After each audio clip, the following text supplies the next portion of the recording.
Hey everybody, how you doing? This is Rob Dukes. Welcome to the Put Up Your Dukes podcast. This is episode number 10. This week, my guest is a pretty awesome fucking dude. Before I get to that,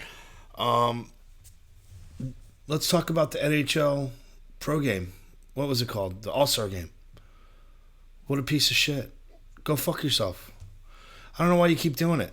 It's so fucking silly and lame to watch these professionals do this. It's embarrassing. They should just do two skills of the competition and make it really difficult and just do that. Don't play the game. The game is fucking lame and silly. I get it that they're having fun, but they don't even look like they're having fun. They're like, dude, I can't wait to get the fuck out of here. Pro Bowl, even fucking worse. Playing touch football.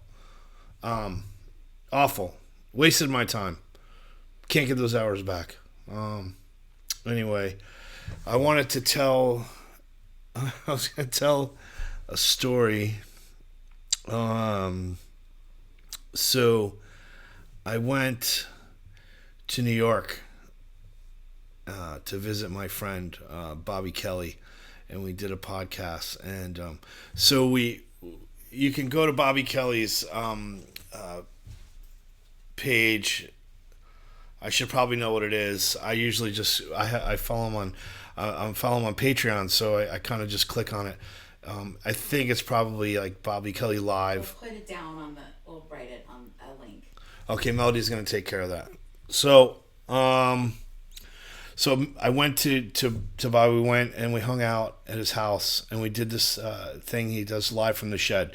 So basically, he bought a shed at Home Depot, and he put it in his backyard, and he put cameras in it and microphones, and we smoked cigars, and we had a really good conversation. And then I don't know if you guys have seen my drummer Rob Yules. He's a big fucking monster. He's a fucking bodybuilding monster. And so we had him sit between us because me and Bobby are two big fat guys. So we had regular chairs because that's what we need, right? And he goes, well, I have this fishing chair, Rob. You can sit on that. So big fucking monster Rob sits between us on this little chair. And we do this whole interview for so I did I was alone for an hour, and then Rob came in for the last 45 minutes. And so and we're talking and we're laughing and whatever, and then at the end we end the podcast, and then Bobby admits, he goes, yeah, that's my son's fishing seat. I mean, this thing was this big and it has three legs on it, and Rob sat on there and he was so uncomfortable the whole time, and it was actually really funny. We all had a really good laugh about that. So if you guys want to see a pretty funny podcast of me and my drummer, we talk about it was right before we finished the record, so we were still doing a couple things, and we had a show we were doing. Bobby's been an awesome fan. If you're into comedy and you want to see somebody really funny, go check out some of Bobby Kelly's or Robert Kelly's. Either way, he does both. Check out his comedy because he's very fucking funny. There's actually a really great YouTube video of him going up to a snowboard park and getting in a tube and flying down the mountain, and he gets to the end of the snow and it becomes dirt, and he gets the fucking tube stops and he gets launched through the dirt into these hay bales, and he broke a rib, and I was hanging out with him the weekend. He had the broken rib, and he, just to make him laugh, he'd be like, you're fucking, stop it. It was really funny. So go check out Bobby Kelly. He also has a podcast with Mike Calta called Calta and Kelly. It's really funny. That was it, man. So this week's episode is brought to you by MartyrStore.net. Cannibal Corpse frontman George Corpse Grinder Fisher is dropping his debut album February 25th. That's in a few weeks. You can pre-order it now at MartyrStore.net. The Corpse Grinder self-titled album features 10 brutal tracks and a guest appearance from Eric Rutan. They have signed CDs, wall flags, hoodies, cassettes. All that stuff's available now at MartyrStore.net. And if you put in the code Dukes, you get 10% off your order.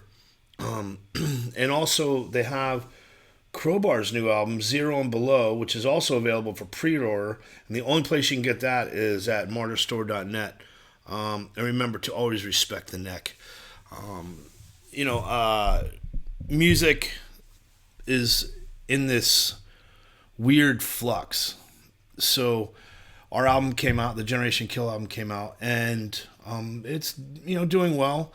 And we're trying to book tours. And what's happened is that for the last 2 years, everyone being on hold, everyone's going to play now. And all that stuff is backed up. We're getting invited for stuff in 2023. That's the earliest we're getting. We're trying to get stuff earlier. It's just a matter if we can make it happen. I know that a couple tours that I was like, oh, cool, they're coming to town. And then all of a sudden, nope, they're not. Like, once again, here we are in 2022 and things are still not right. And it's a shame. It's a sad state of affairs on planet Earth. I don't have any answers.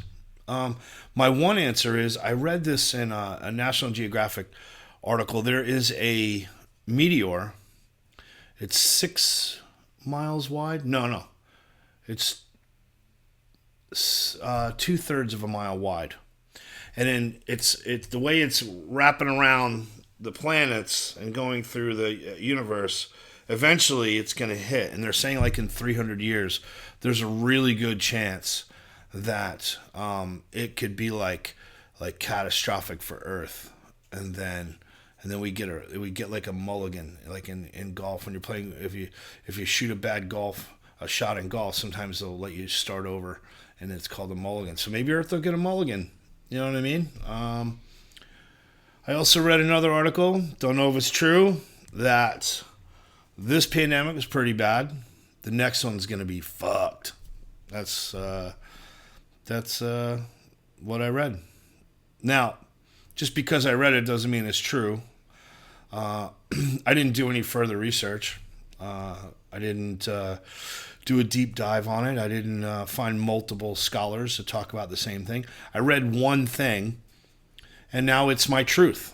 And unfortunately, that's how a lot of things are these days. That people have they read one article, and that becomes their undying truth. Now, I am a New York Rangers hockey fan, right? Which means that I hate every other fucking hockey team. But here's what I don't hate. When the Rangers aren't playing and it's a good hockey game, I'll watch it. I'll put up with it. I won't root for anybody. I won't root for another hockey team. So that's kind of like what's going on. Everybody has a team, and they're sticking with it no matter how shitty they are or how great they are. And those two things are perspective, right? As far as like, in sports, there's a win and a lose column, right? But in all the other factors of life, there really isn't. It's, I believe what I believe, and if you don't believe what I believe, then you're wrong, and you're a piece of shit. And that's gotten worse in the last, I'm going to say the last decade. I don't know what started it. I assume that it's the JFK murder that I watched on that documentary, JFK Revisited. I think it all started to go bad then. So I got a couple emails from people, and they're very nice. Thank you for writing in. The first one was from, and I might get the names wrong because I'm an idiot, Luca Risuki. Sent me a really nice email. Thank me for doing this, and thank you for listening. And so I got a couple emails from people, and they're very nice. Thank you for writing in. The first one was from, and I might get the names wrong because I'm an idiot, Luca Risuki. Sent me a really nice email. Thank me for doing this, and thank you for listening, and just thanks. Another one from Evaldas Bumeka from Lithuania, and he sent me a track, right? He's a big Heathen fan, and he if you go to YouTube and you look up Evaldas and then Last of Us on YouTube. He's got like this 10-minute instrumental, very heathen-esque. He's a fucking shredder, man. I mean, it's pretty cool. And I like instrumentals, man. So I listened to it, man. It was very good, dude. It's the kind of stuff that's the kind of stuff I listen to when I'm working on a car, because I don't like vocals. I just like instrumental. So it's something that I'll put on the list. And so you guys out there, go to YouTube and check out the song. It's, if you like heathen and without the vocals, this is kind of what it sounds like. It's pretty cool. And Chad Carnes, he's got a band called Heathen Assault. A lot of heathen references this week. They're really good. So quick story. My friend Greg Fitzsimmons has a podcast, the Greg Fitzsimmons podcast. He also has one called the Sunday Papers podcast. Greg did this really cool thing where for 2 years he had fans send in music so he could have a different theme every fucking week. And for 2 years, man, he never missed it. I've actually done at least 3. And there were a few people that were doing multiples. And, I love the podcast. So I had some time in the studio. I did these little, goofy songs and wrote about, Blondie having great tits and Hagar the rapist. So I sent in music, and Melody here did a bunch of the covers for, like, they do every week. They had a different logo, and they've done like 100 episodes, and it's a really good show. And then one guy who fucked it up for everybody because he went and he copywrote his songs and pulled everything off YouTube and fucked everyone over. So now they can't do it. So I wanted to have this thing where I would give music. I would play it on the podcast, but I can't do that. So it's gonna pull it. So what I am gonna do is I'm gonna do what I just did now. If you go to YouTube and you look up Last of Us, and the guy's name is Evaldus, you can do that and write it down, or put it in your little notes in your phone, or go to YouTube right now and look it up and give it a listen, and maybe comment on his music. That's the way I'm going to have to do it, because I didn't want to take the chance of doing all this work and then having somebody pull it because of some monetary issue that's fucking pennies on the dollar. It's not even a full penny, it's a percentage of a penny, and they're going to fuck me over for it. So with that being said, so thank you. Send in more of your emails to rob@putupyourdukespodcast.com. I enjoy reading them, man. I'll try to get back to everybody, and if I don't get back to you, I'll talk about it. This week my guest is Jess Margera, and everybody knows his brother Bam, but Jesse, drummer of CKY, Can't Kill Yourself.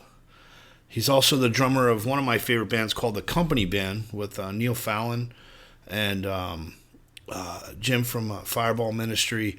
And dude, their Company Band, if you want some just cool rock and roll,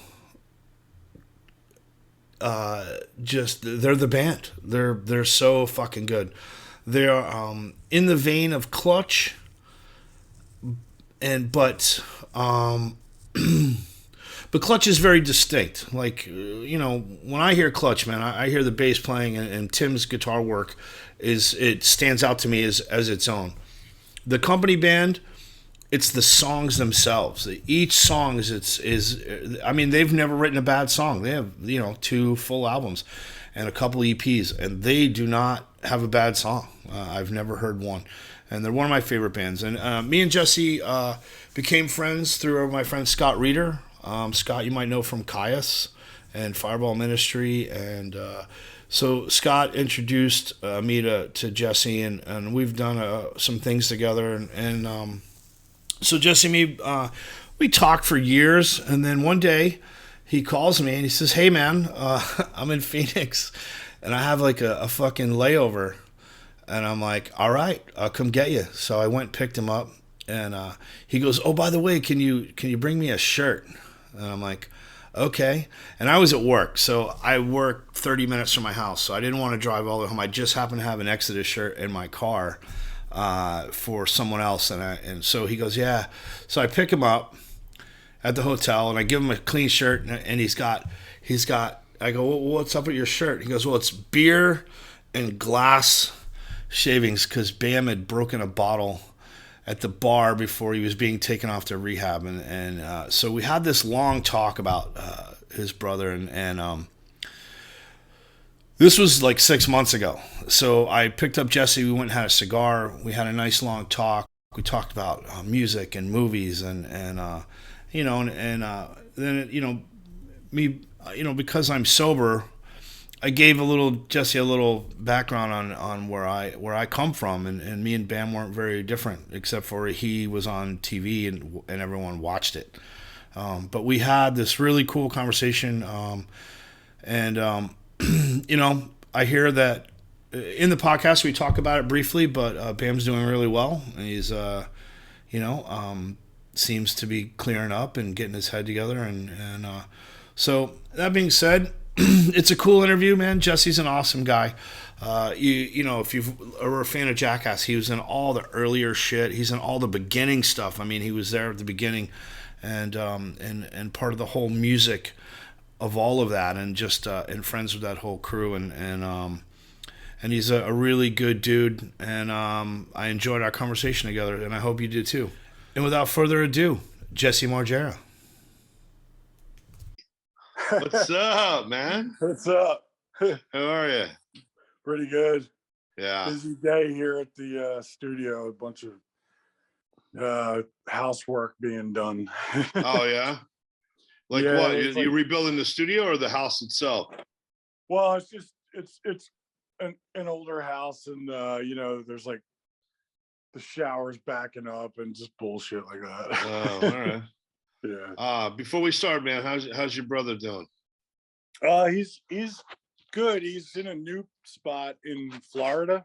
Okay. And he likes that a lot better than the place in Tucson. Okay. Yeah, man. Yeah. It's been pretty crazy. Yeah. How's he doing like brain wise when you talk to him? Is he good? Yeah, I mean, it seems like he's kind of, I feel like I'm talking to Bam again, Right. Okay, that's good. Yeah, man. Yeah. It's, well, that's he's not saying any crazy theories or erratic shit. He's kind of just talking chill, mellow, like the old days. Right. Well, that's good, man. Yeah. So what is this? Is his plan to when he gets out? Does he have like a plan to like get back into music or just kind of, or is he not thinking about it far ahead? He's just thinking about. Yeah, I think right now, I think he's kind of trying to figure out where he's going to live. Right.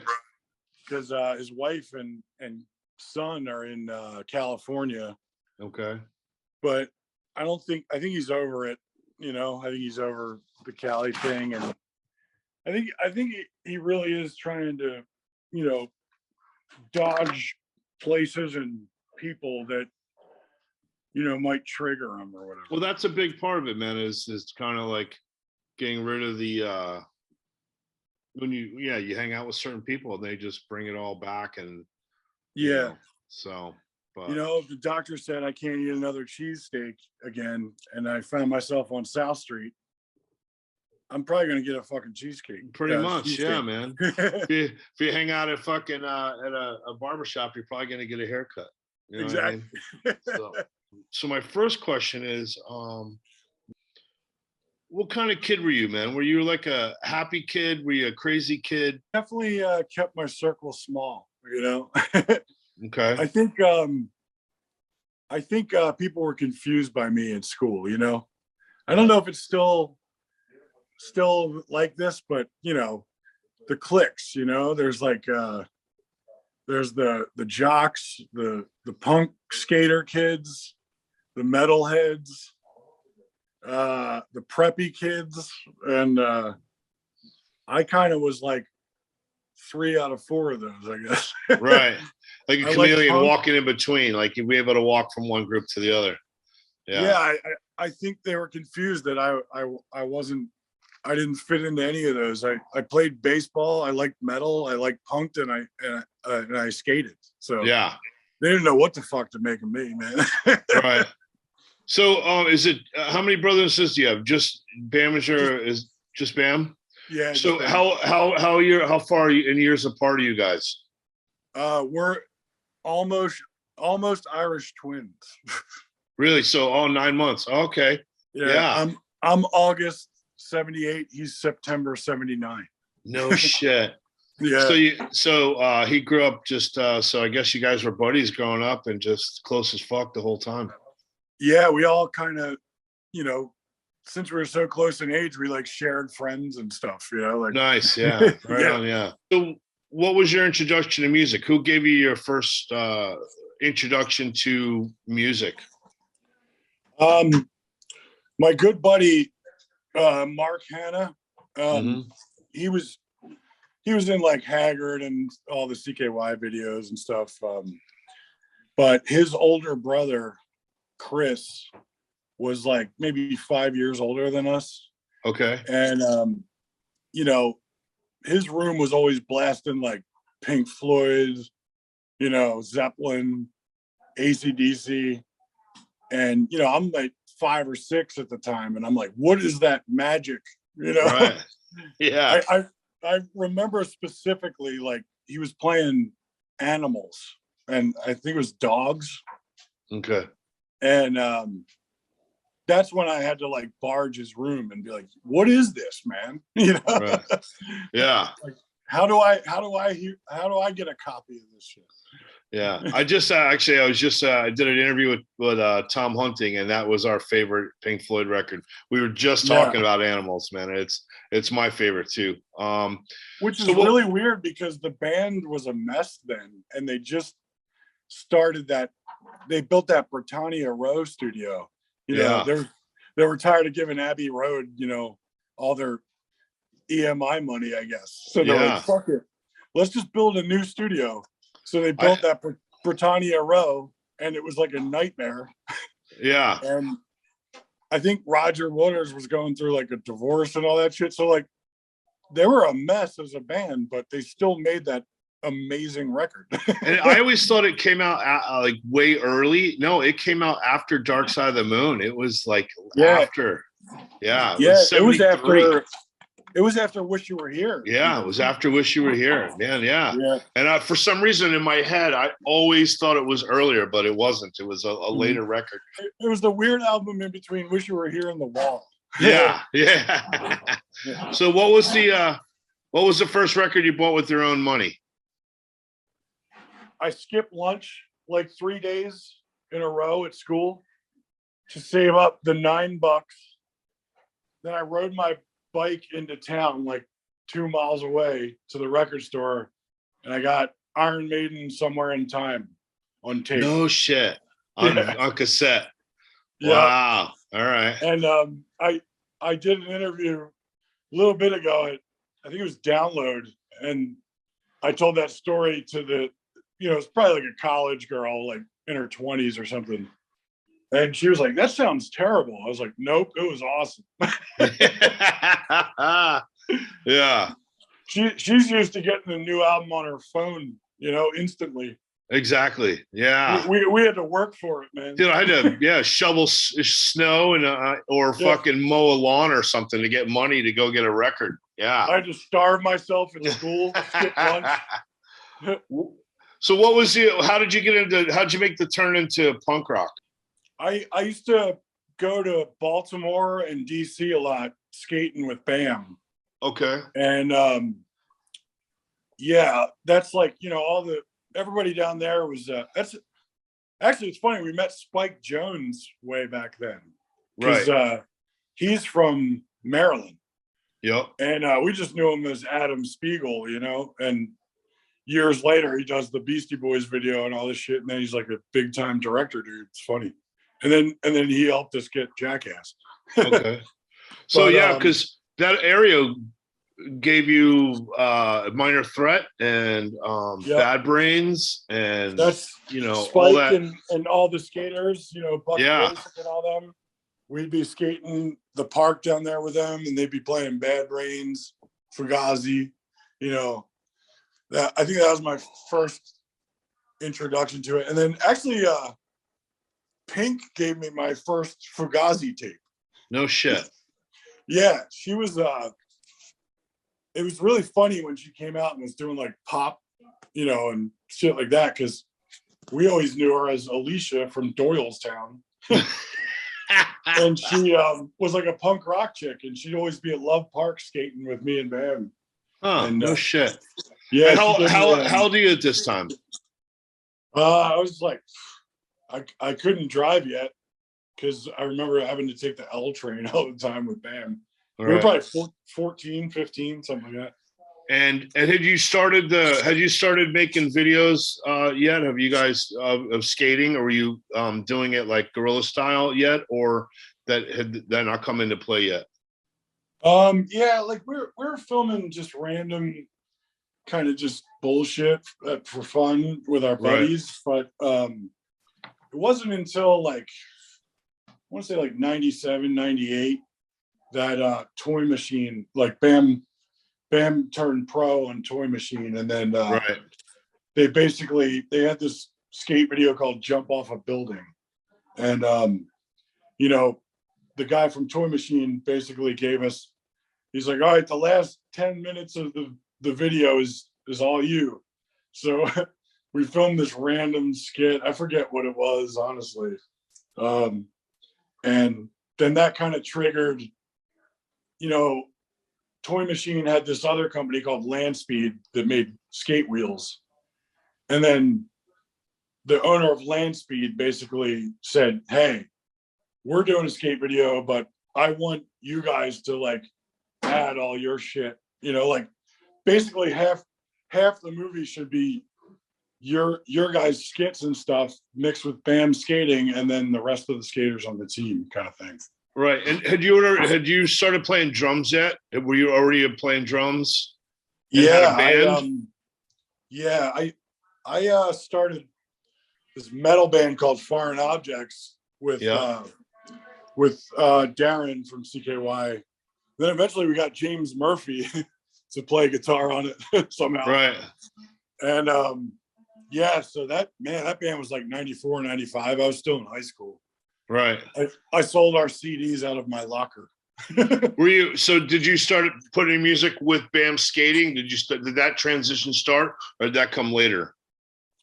When Land Speed had Bam, basically spearhead their skate video, and Bam needed music, and we're recording CKY Volume 1 at the time.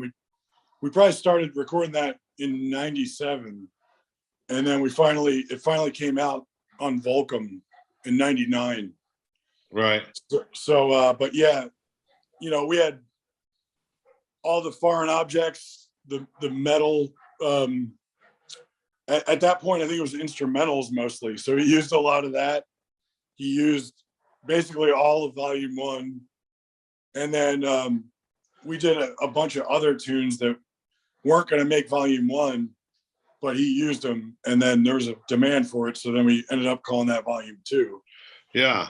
Did you guys did you go into a real studio, or were you doing this like with an 8-track and doing it like old, like original, like how we all started the same way? You get an 8-track in a room and you just fucking do the best you can.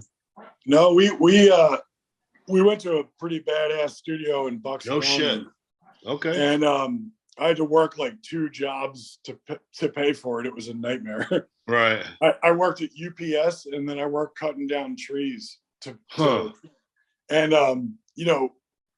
back then you couldn't get a decent sounding record for like less than 25 grand or something. Yeah, man. But, yeah, but we somehow kept it under about 10. Basically because Chad hooked us up. Right. Chad, that's how we met Chad. He worked at the studio, Okay. And he liked the music so much that he joined the band. No shit. All Yeah. right. Mhm. Yes. So what was the worst gig you ever played of all the tours you've ever done? Man. It was, in hindsight, it's kind of a good gig, but at the time it was terrible. We played this trade show in Atlantic City for Volcom in 99, I want to say, maybe 2000. And Darren had this piece of shit amp that we always gave him shit about, I forget, it was like some crappy PV amp or something, and it always was fucking up. And this was like a big gig for us. There was like a lot of people there because it's a trade show, and we were like basically the after party. And his amp just kept, cutting out. Yeah. So finally, I was like, dude, you need to Pete Townsend that shit tonight, So Ryan Dunn and a bunch of us like ghost rode the amp off the front of the stage. And then the crowd just started like ripping the amp apart. It was crazy. And one thing led to another. And, some guy punched some dude's girlfriend or something. And then it was a full-blown riot with like riot cops with like shields and dogs and shit. No shit. It was crazy. And Ryan ended up going to jail over it. We had to bail him out, and it was a nightmare, man. Fuck, man. So like I said, in hindsight, it's a good story. It's funny, but at the time it was awful. Yeah. What was the best gig you ever played? Best gig? Man, there's this, I want to say 2006 or 7, maybe. We're in Gothenburg, Sweden. And we were the headliner of this festival. And it was like a 20,000 seat place, Yeah. And, throughout the day, I'd like peek out the bus and I'd see, one of the bands has like 800 people, this band has 200 people. And I'm thinking, I think this promoter's out of his mind, man. I think he thinks we're way bigger than we really are, Right. Especially like, because I don't think we had albums in Sweden at the time, or, so I was just mortified playing this huge arena. And I look at the band before us, and there was like 100 people. I was like, this is fucking terrible, man. This is embarrassing as hell. And so I was like, whatever, man, we'll just play and get through it. And I remember like in Gothenburg, there's like a river that goes right through the city. Yeah. And there was just like boats coming, full of people. And I just assumed it was like people coming home from work and they live on the other side of town or something. And I zoned out just listening to, some record, trying to get in the mood to play. And so I look at the band before us with 100 people. I listened to like 3 Clutch songs or something, and I turn around, there's 20,000 people there. Fucking A. It was like one of the best shows ever, I think, man. I think the other guys in the band were so stoked too, because they were freaking out about how there was no one there. Right. So when we saw the place fill up, then we were all just had adrenaline going and shit. What's it like having like your early life filmed and then put on TV and everyone, and it's hard to hide from, because like most people that are a fan of Jackass or in CKY have known you for so long and have watched you grow through all the years. Is it weird having that go on? Yeah, I mean, it was pretty weird when when the show came out on MTV, and it kind of like, you know, hit next level. You know, we were pretty stoked with like the cult following we kind of built, and it was Yeah. kind of like a skater thing, and you know, and then when it reached that level, it got kind of weird for a while. Yeah. Because it's like we never like had a hit, or you know, but I guess it was pretty mainstream considering that we didn't have the major label machine behind us, you know. Yeah. They, you know, they didn't know what to do with us when we signed with Island. They're like, I guess they're used to bands needing their help, and we didn't need their help. Yeah. You had a machine behind you already doing all that. Yeah. So I'd have to say, so me and you have hung out, and you're just, with me, you were just a very normal dude. And we hung out and had a cigar, and we talked, so we told some stories, and I enjoyed your company a lot, man. You're a good dude. And the thing, you know, that you have no idea, man. I was dealing with a lot when I was in Arizona, so it was good to get away and have a drink with you and have a cigar and shit. Yeah, man. And you know, the company band is one of my favorite bands. I think. Thanks, man. I don't know. You know, a lot of people. I don't know how popular the company band is. You guys really didn't tour, but you made two phenomenal records, and they don't. In my world, everyone I talk to, they're like, I was like, oh, well, I'm listening to. I'm like, dude, you need to listen to the company band, dude, and shut the fuck up, because you're one of the grooviest, coolest bands. I mean, I'm not even sure. Like, I'm a huge Clutch fan, but I think I like the company band even better, because it just had this thing about it that was fucking cool. And so I'm gonna hopefully a lot of my fans that are watching this are gonna go, ooh, what's the company band? Well, they're gonna go find out now and go do this. So talk about how that came to fruition and how that whole project started. Yeah, you know, it's funny because like there'll be, you know, people that come to CKY shows and they're like, yeah, you guys and Clutch are my favorite bands or whatever. And I'm like, oh, I did a record with the singer of Clutch. And they're like, what? What? So it's funny that it's kind of like just, I kind of dig how it's like a word of mouth thing, you know? And yeah. But yeah, that happened. You know, CKY broke up for the first time in 2007, and I kind of was just sitting around like, well, now what the hell do I do, you know?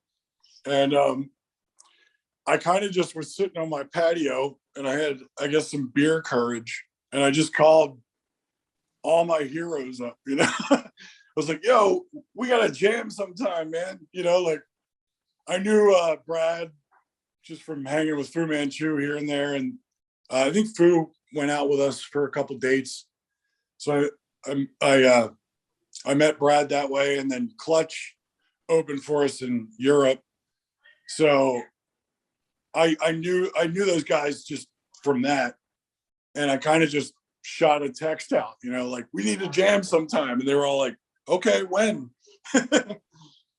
And we kind of traded just demos and ideas back and forth through email, and then finally Bam's wedding, everyone was together, like, you know, Fireball Jim, Neil was there. Fireball Jim married them. Yeah. And then Neil was there. He came up from Maryland, and so it's kind of like, I think this is when we can actually all get in a room together and hash these tunes out. No shit. Yeah. Huh. So how'd you guys, I mean, did you guys do it on your own dime? Did you say, hey, let's get a studio and jam the song, or did you jam them all first in a rehearsal and then go in the studio? Yeah, we kind of you know, we had a bunch of songs floating around just through email. Yeah. You know, that's Sign Here, the first EP, and then probably like half of the full length. We just hashed them out here at the castle. Oh shit. Yeah, and we did the first four. I recorded that here with Phil Niccolo, and then we kind of just did all our parts. And then finally for the full length, I ended up just going to LA, and then we did it at Grandmaster. Okay. With Andrew Leckel. How long did it take that? How long did that first album take? Because I had the EP and I couldn't wait for the full length to come out. Like I knew all about it. You know what I mean? Being a Clutch fan and talking with Neil and Tim, and they were, oh yeah, we're doing this thing. And Tim was doing his blues band, and I was like, oh, okay, I'm waiting for this record to come out. And so yeah, you guys did that? Did you was like there for like a week? Did you go out and do it in a weekend? Yeah, yeah, I think it was like just a random weekend. We all just shit.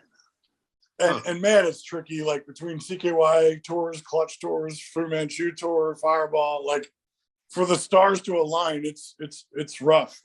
Yeah, totally. So we all basically said, all right, let's do this full length. We'll tell all our bands, no tours during this time frame or whatever. And so that I feel like we did the music like pretty quick after Sign Here came out, and then Neil kind of took his time doing the vocals because he said, when I write lyrics, it either happens really fast or it takes me a while. I'm the same way, man. It's the same fucking way, dude. It's either dry or it's fucking flows. You know what I mean? So yeah, totally. I get it.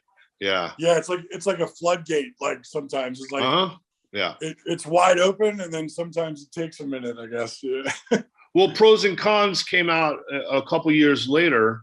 Did you guys do it the same way? Did you go to LA and do it at the same time? Yeah, we did Grandmaster with Andrew again. And, okay. That was the first time we put that out through Weathermaker, Clutch's label. Yeah. The other ones we kind of just did on our own, and then we did some vinyl with the Candlelight Records. Yeah. Paula. Paula? You sent me a couple of those, and I appreciate it, man. They're on my wall, man. I fucking love those records, man. Yeah.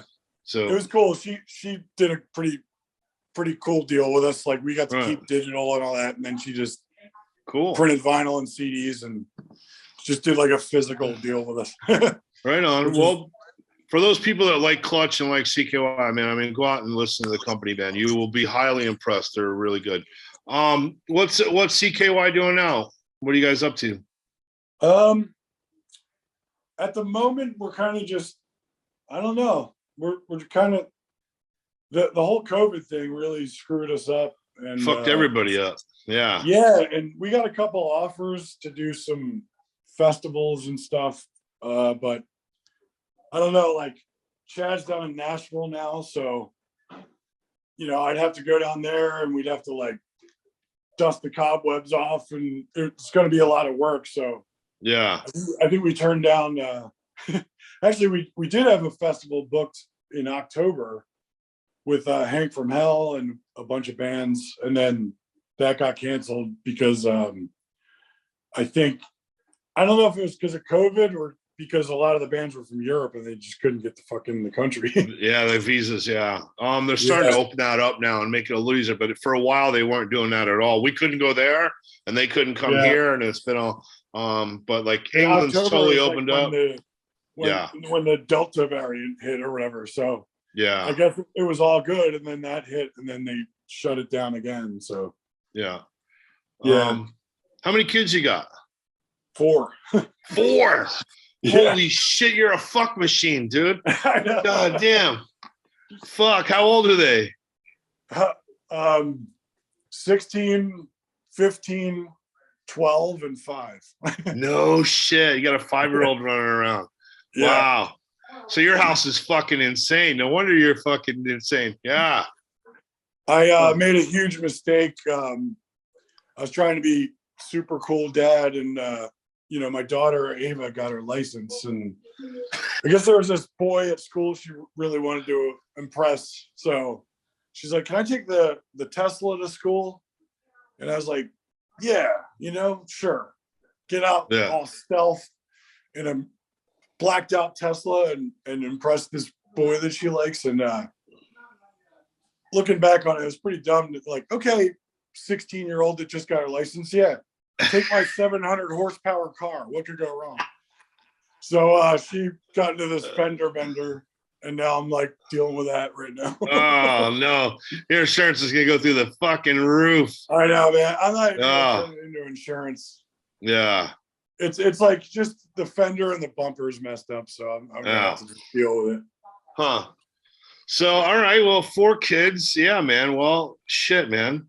Look, I know that you know what's weird is too is before we even met, before we actually talked in real person, Scott Reeder, we were gonna do a song with Scott Reeder. It was me, you, Scott Reeder, and Tim Salt from Clutch.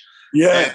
And, Tim ended up having twins and got real sidetracked, and we never actually finished it. We kind of got like halfway, and I'm like, you know what? We should fucking revisit that and redo that. Yeah. Well, what was that? It was It was an old punk song. it was Police State by was it GBH? Damn. Wait, no, it was starts with a D, I think. State Control. State Control. State Control. State Control. Discharge. That's right. Discharge. State Control. You know what? Let's get back to that one. I'm gonna hit up Scott. I actually I talked to him last weekend, so I'll get back to that and we'll get. Dude, I got a bunch of tunes. I've been doing this thing for Neil. Actually, he does that charity, the Innocent Lives Foundation. Yeah, let's talk about that. Yeah, dude, it's badass, man. It's So what do they do? Let's tell everyone the story about what they do, because it's fucking awesome. Yeah, it's basically this hacker group that like takes down child predator like pederasts. And it's so cool. Yeah. But he said it's expensive as hell paying these hacker kids, you know. Yeah. So he's they always do these like fundraisers and stuff, and he hit me up like, hey, do you have any like CKY skateboards or anything, I can auction off for this? So I sent him a bunch of stuff, and then either he or I can't remember, we're just like, hey, let's do a tune, and then we can give the royalties to the charity or whatever. Yeah. And I basically was like, hey man, during this whole pandemic, I've just been bored to tears recording random tunes with people, just Yeah. And it's been a lot of fun, but I don't know what to do with it. So this might turn into a full length. And he was like, even better. So you got to be on one of them tunes, man. I know we were going to do Graveyard together, but you had to we had the files that you played it. You played the verse too long, and it didn't match up, and I didn't know how to fix any of it, and I don't have that. So you were like, I remember cutting that, and I was going by memory, and I was like, yeah, I'm gonna fuck something up. I'm gonna like do a verse too long or something. That's exactly what happened, and I started doing it. I'm like, I don't know what to do here. Like, so yeah, so let's revisit that, and I'll fucking if you want to re-record it, or I guess you could send me the files and I can re-edit it to where it fits right. Yeah, and then I could do it here now. That okay, the studio up and running. Yeah, you do that, I'm in, man. Anything Neil wants to do, man, I'm down, man. I'm fucking part of it. I'm good, man. Yeah, especially if we're catching fucking pedophiles, man. I know, man.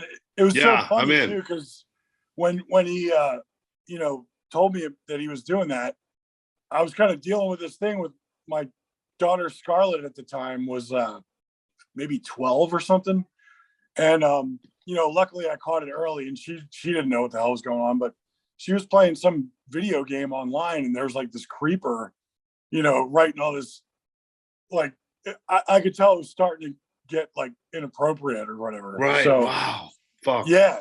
And like luckily Scarlett was just oblivious to it, and I shut it down before it could get bad. But man, it pissed me off so much. And then reading about Neil doing that, I was like, dude, I gotta get involved with this.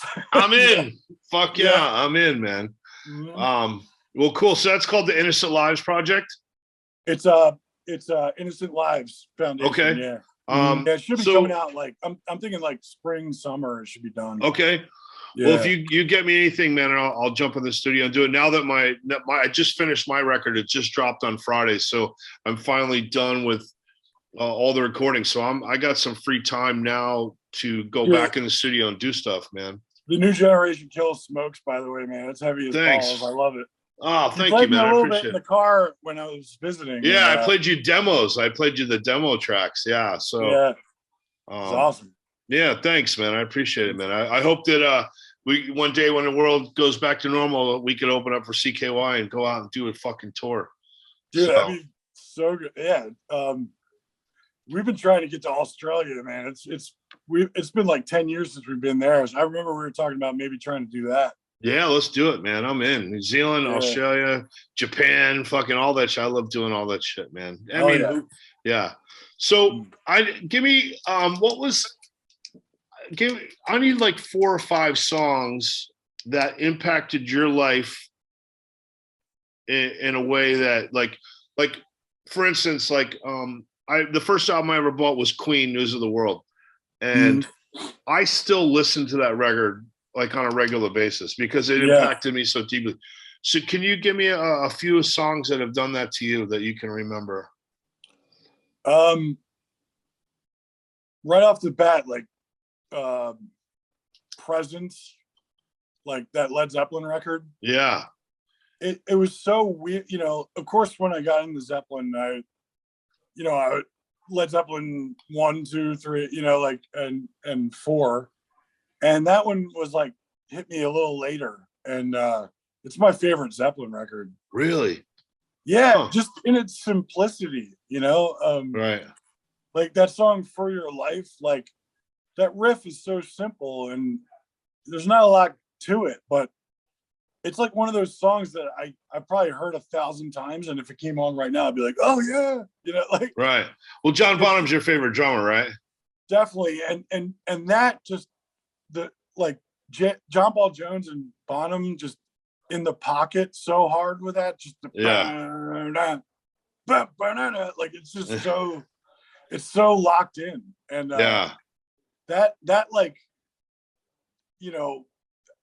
it made me realize like how important it is to lock in with a bass player. Yeah. I feel like in the early days, I kind of just was like doing my thing and,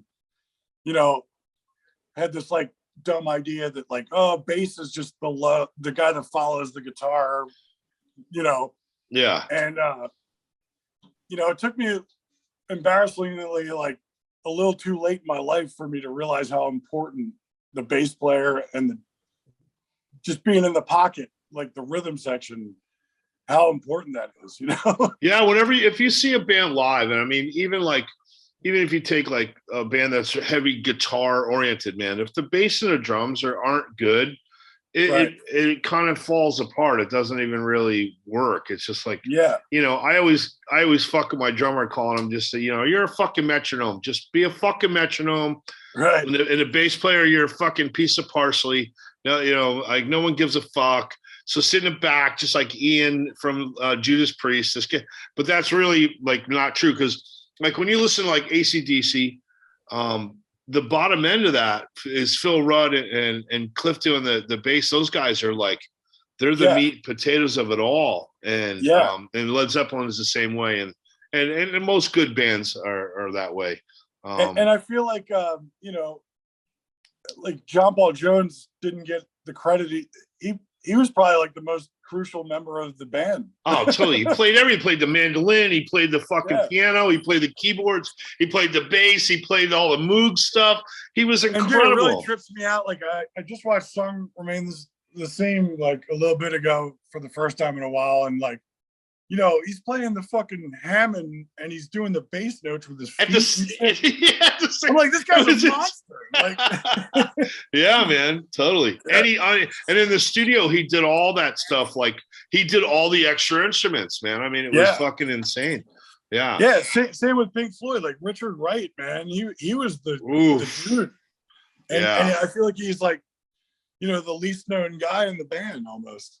Yeah, man. I mean, he was him and Roger didn't get along, but him and David like really loved each other, and David knew that Richard was stellar because he he was composing. I remember David Gilmour saying that Richard composed all the parts and put them together and see it in certain ways that we wouldn't have happened that way without him. And I know it's funny, like, you know, as you nerd out on a lot of these bands, you realize, you know, who the real dude was. yeah. So, but okay, so President, I'm going to put Animals down for you because we talked about it twice. So, yeah. What other records? What other songs or records? I don't know, man. It was such a, like, you know, listening to like Gorguts and stuff, like, got me into how you can be super tech and still have it be catchy, if that makes sense. Yeah. You know, like Guar. Yeah, exactly. Or like, yeah. I feel like it's okay, like Rosanna by Toto, right? Yeah.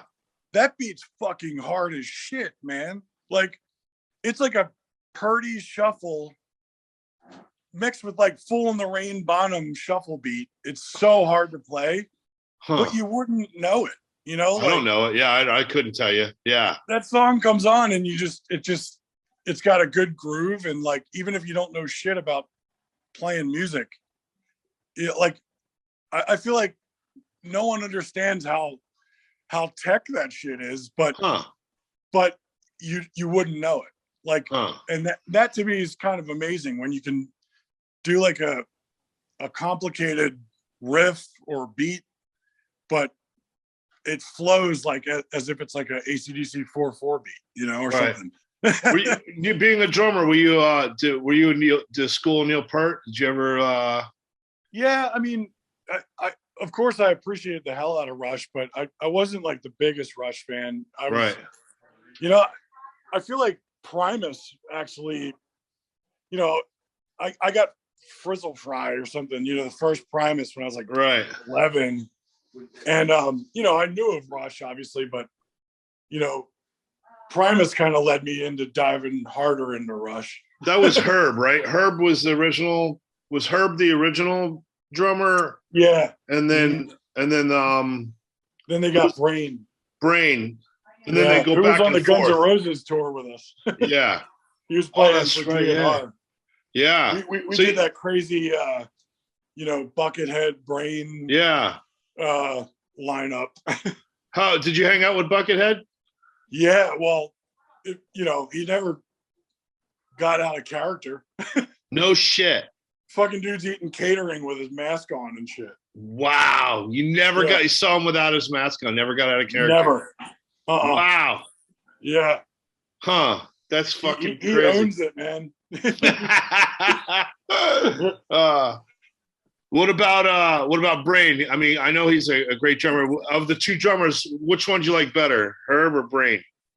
That's rough because I like them both. Like, Herb just has such a smooth style, and he's kind of more tech than Brain.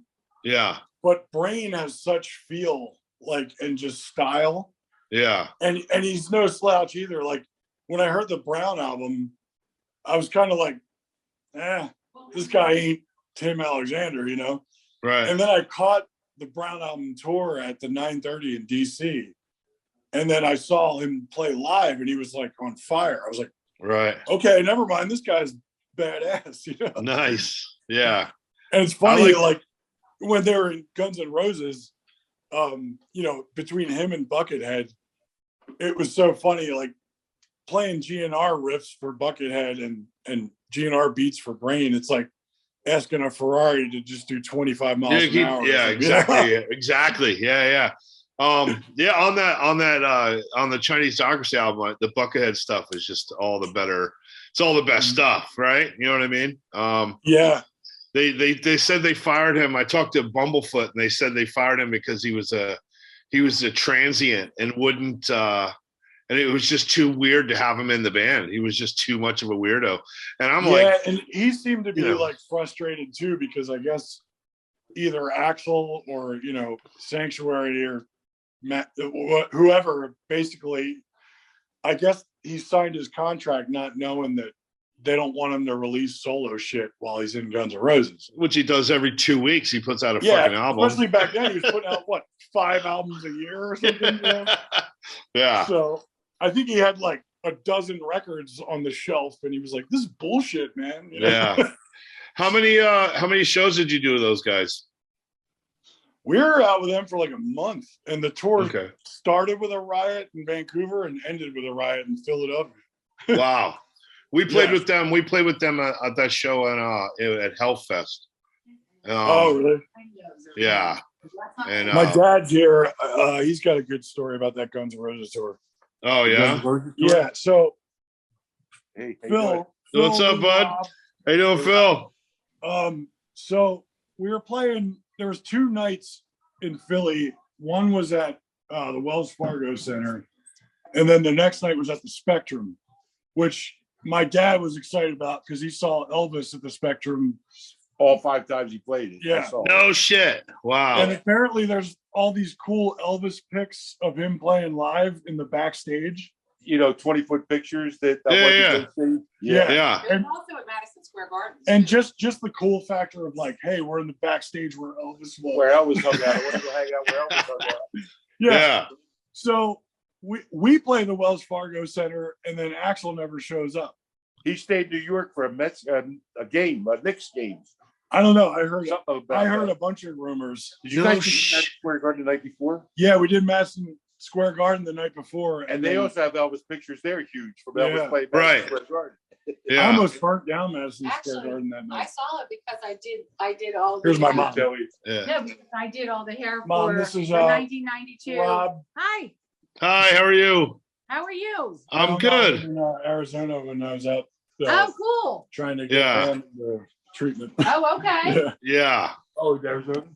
I almost burnt down Madison Square Garden that night on Guns N' Roses. Did I tell you guys that? No.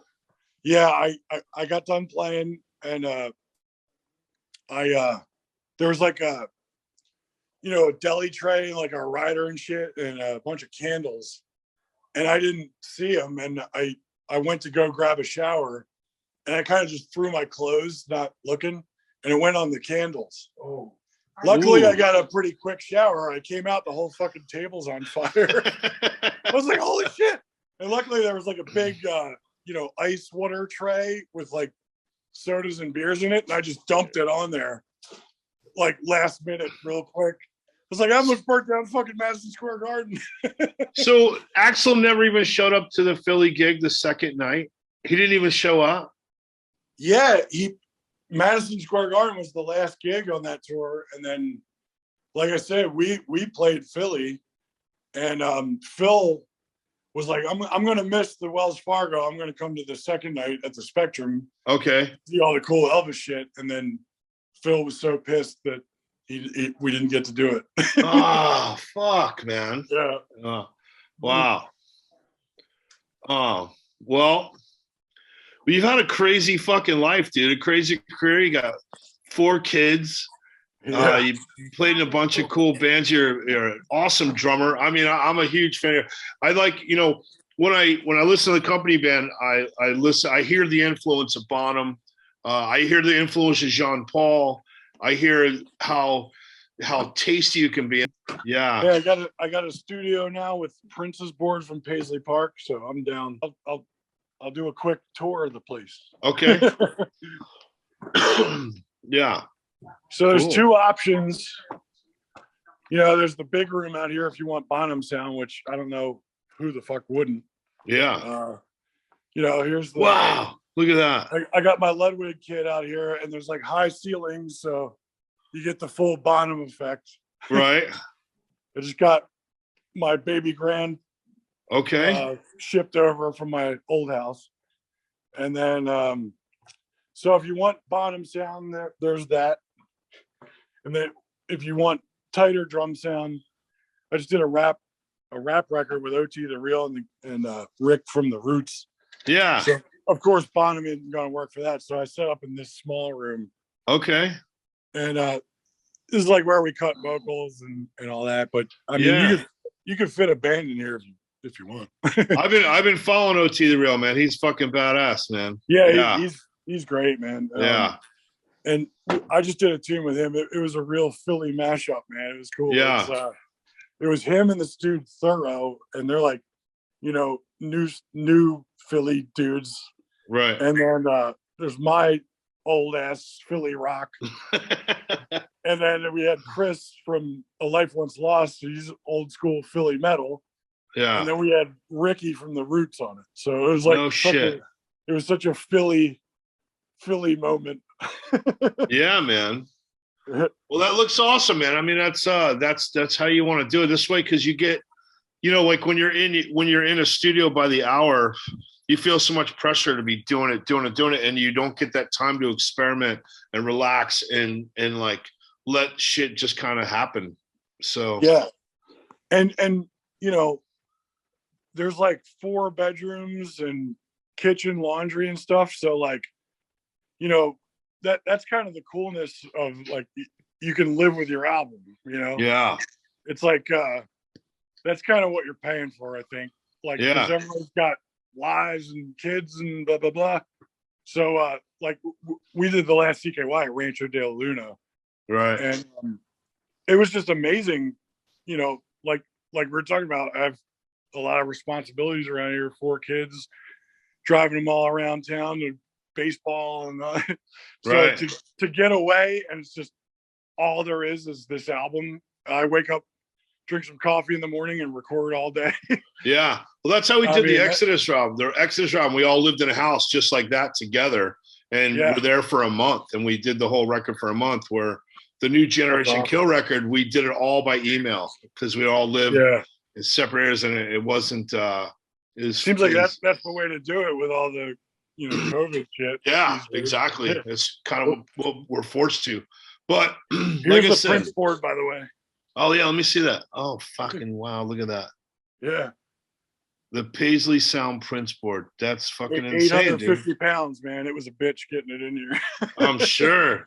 Yeah. How'd you get up the stairs?